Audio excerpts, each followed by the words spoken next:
So often, folks in the church, they think about ministry. They got to have their ministry. But I was thinking, you know what the word means? It means serving. Your ministry is your service.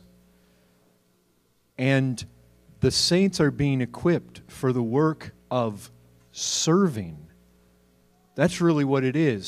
Sometimes we get this idea about this official capacity of the ministry. I need a ministry. It's kind of like this thing that is mine that everybody recognizes that I have, where I, go out and do my thing. But that's the idea is, just like David was hitting on, the very last words that he said, serving God and serving one another. And that's what it's about. Just what ways can I serve and give my life for the others? And I was thinking about that text as he was talking in Hebrews that we looked at some time ago about not forsaking the assembly. Because you know what happens when you don't come here? You rob others.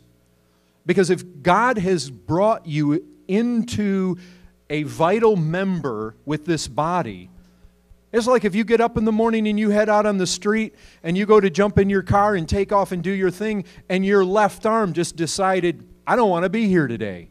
Which is exactly, he's talking about a body and the members. And if you have all these arms or if you have all this, but you know what? If your left arm just says, well, I'm not going to go today, the whole body is hurt by it. And so if you don't come, you actually are robbing the church. And that's a reality. That we help one another, we encourage one another. I was talking to one of the brothers just recently, and he was saying something about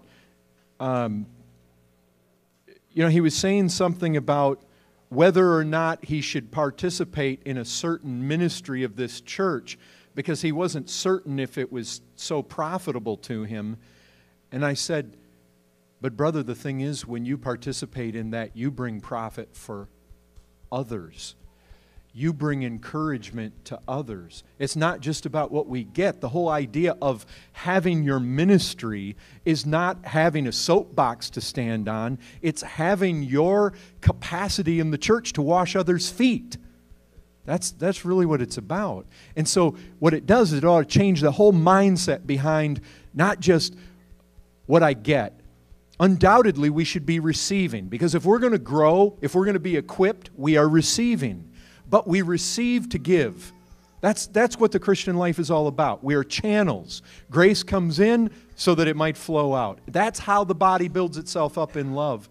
And remember the loving part. We build ourselves up in love. Well, the love comes in because I'm actually thinking about your needs and esteeming you beyond myself, so that when I don't feel well, or I got the sniffles, or I got this, or I got that, what I'm really thinking about is not just, oh, what about me? Well, I don't feel exactly good. But if I don't go there, how is that going to detract from others? And some of you might be led to believe, nobody misses me. But don't believe it. Don't believe it. There are ways that you help other people and you build the church in ways that you may not know. Like I can tell you that this is a simple thing. But through the years, just this little simple thing, Freddie Garza used to be vocal. I could hear his voice. Jonathan Sanguinetti would say little things like during the singing. Mark will often cry out in the middle of the singing. Little things like that. Or, or just that extra voice in the singing. I mean, what glory sometimes when the Spirit just fills.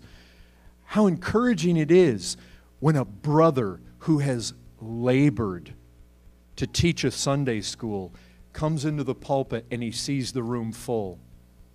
I mean, do you know what it's like for a man to study and he has the sheep in his mind. Remember, it's shepherding. There are sheep. There's a shepherd. You get one of these guys, and he's been thinking about you, and he comes and he stands in the pulpit, and you aren't here because you decided to sleep in that day. Whereas if you were here, not only would you get what he has to give, you would give to him something, and it would be encouragement. There's just so many ways that we help one another that you may not recognize. You just think on those things. Serving.